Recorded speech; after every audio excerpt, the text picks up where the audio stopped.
Squeezing the lid prior to opening up our hydrating primer allows the dropper to be completely full. Add that to the palm of my hand. Rubbing my hands together, I'm going to apply the hydrating primer to my face.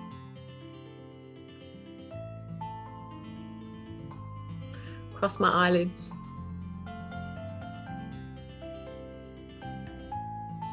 Up my neck, as well as to my décolletage.